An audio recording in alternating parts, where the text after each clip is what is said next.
سابق chairman فشرمینز cooperative society حافظ Abdulbarr نے کہا ہے کہ وفاقی حکومت کی یو ٹرن پالیسی کی وجہ سے پاکستان کے عوام اور ماہرین مسائل کا شکار ہو گئے ہیں۔ وفاقی حکومت اور وزیر برائے بحری اموار علی زیدی پاکستان کو سب سے زیادہ ریونیو دینے والے سیکٹر کو اپنی کک بیکس اور ذاتی مفادات کے لیے تباہی کے دانے پر پہنچا رہے ہیں۔ کراچی میں پریس کانفرنس سے خطاب کرتے ہوئے حافظ عبدالبر نے کہا ہے کہ انصاف کے نام پر ملک پر بے انصافوں کی حکومت ہے، جس نے سندھ کے غریب ماہی گیروں کی زندگی اجیرن کر دی ہے۔ سندھ اور بلوچستان کے ماہی گیروں کی ذاتی مفادات کے لیے تقسیم نامنظور ہے۔ سندھ کے ماہی گیر آپ کو کراچی میں رہنے نہیں دیں گے۔ ماہی گیروں کی زمینوں پر جعلی سوسائٹیاں بنانے کی وفاقی وزیر علی زیدی کی کوششیں کامیاب نہیں ہونے دیں گے۔ ڈیپ سی فشنگ کی موجودہ پالیسی وفاقی حکومت کی ماہی گیروں کو تباہی کے دانے پر پہنچانے کی کوشش ہے، جو سندھ کے عوام کے لیے قابل قبول نہیں ہے۔ ہائی کورٹ کے واضح احکامات کے بعد وفاقی وزیر کی جانب سے پالیسی کی تیاری عدالتی احکامات کے خلاف توہین عدالت ہے، جس پر اعلیٰ عدلیہ کو فوری نوٹس لینا ہوگا۔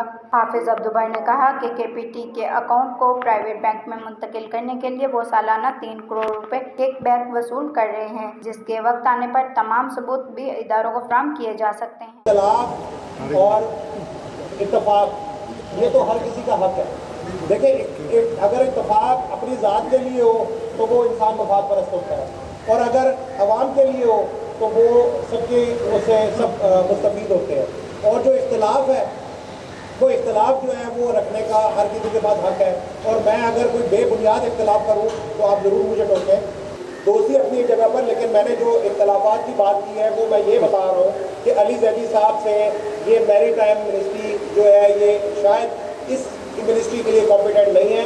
عمران خان صاحب کو، وزیر اعظم صاحب کو اس پہ سوچنا چاہیے کہ اس پہ کوئی کمپیٹنٹ آدمی بٹھائے کہ جو ہماری کے پی ٹی کو، ہماری پورٹ قاسم اتھارٹی کو، اور جو اتنا بڑا ہمارا جو یہاں پر اسٹیک ہے، سندھ کا ہے، بلوچستان کا ہے، یہ اس منسٹری سے ریلیٹڈ ہے، اس کو داؤ پر نہ لگایا جائے، اس طرح کے میچور لوگوں کو بتائیں۔